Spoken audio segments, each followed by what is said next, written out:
We are at the Bharat Mobility Show 2025 and it's quite electrifying here. And two vehicles that are supercharging the environment is Mahindra's BE6 and XEV 9E. To talk about those vehicles, we have with us Mr. Rajesh Jejurikar, ED and CEO of Automotive and Farm Equipment Sector at Mahindra & Mahindra. Thank you very much for talking to us, Rajesh. Hi Ketan, thanks for being with us. Now, a lot of buzz around both these models. What has been the initial response now that you've announced the Pack 1 pricing as well as Pack 3 pricing? So Ketan, we are all overwhelmed with the response, if I may say so. And today is supposed to be the media day, and you can see the number of people, including kids, around vehicles as you look around us in this pavilion. We've even before that started test drives a few days back in the top 6 metro cities to begin with, and we're getting a really very good response. All the digital content that went out after 26, 27 November, cumulative viewership of the content we put out has been as high as 1.4 billion. Wow, that's big. So it's really generated a sense of pride, I guess, amongst Indians, and we all feel really proud as an Indian auto company to create a product which we think is world beating. Right. Help us understand the initial feel. Where is the excitement coming from? It's still a lot of barriers with regards to EV adoption. What are the initial feedback that you're getting from the market? Are those challenges addressed, and how can Mahindra overcome or circumvent some of these challenges that the market faces today? The paradigm with which we got into this launch was that customers will want to wait and watch a little, and it's going to be a different decision-making process. The initial feedback that we are getting is, some of the things that we've done have helped overcome these barriers. Let me just call out three of them. Sure. One is the fact that real-world range that customers can expect based on a lot of driving we've done in 26 cities is 500 plus kilometers. Now, for most Indians, that is that means they don't have to charge this vehicle more than once a week. Very often it may be just 2 or 3 times a month. Wow. Now that kind of is a very big removal of barrier. The other important thing, or the question customers had, was around battery and battery life. And the fact that we've given a lifetime battery warranty also overcomes this barrier. The third thing that we've spoken about is the fast charging. Right. So 20% to 80% in 19 minutes is going to overcome a lot of barriers. So we believe that products which are very stylish, tech-driven, high level of software capability, with some of the 3 barriers that I spoke about being overcome again using technology, is what is making this move real.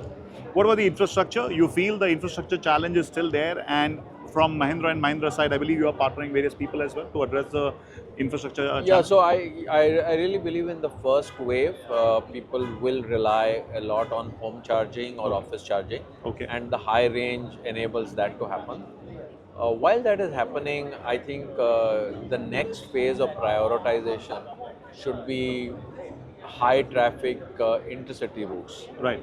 So example, Delhi Chandigarh, Delhi Jaipur, Mumbai Pune, Bangalore Mangalore, or Bangalore Mysore is maybe a little quicker. So creating a few really high quality fast charging hubs on these routes will build a lot of confidence for people to start using these vehicles outside city. Right. So I think in the first wave, while that is happening, people who are multi-car owners will get in, so that they have the option to use an ICE vehicle for long distance. Right. But 500 kilometers is a very good range, and it will enable people to do many of the routes that I spoke about comfortably. Right. Any specific reason you announced the Pack 1 pricing, but the booking is going to be for Pack 3? What's the rationale? The initial feedback gave you that initial feel to kind of start with Pack 3? What's the rationale? Yeah, so as we started getting feedback after our launch on 26, 27, the 2 things that came to our mind out of all the feedback. One is customers are really loving the tech features that we were offering, and they see huge value in it. The second is the confidence that the range was building out of the 79 kilowatt hour battery pack. So based on these 2, we kind of got back and thought about saying, how do we create access for many more consumers to actually experience all this. Right. And if we create a package and we ended up calling it 3 for me. Right. 3 for me. Yeah. So that means pack 3 for me. Right. And Mahindra Finance, our group companies, helped us create a really nice Right. offer, which allows customers to pay the same EMI Right. for the pack 3 as Right. they would for pack 1. Right. With a ballooning payment or multiple other Right. flexible finance options at the end. Right.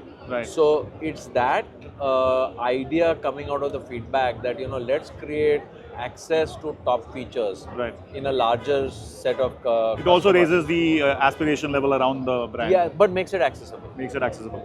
Right. So 39,000 odd, and for the Right. B6 and 45,000 odd can be your monthly EMI, which really creates a very high level of access.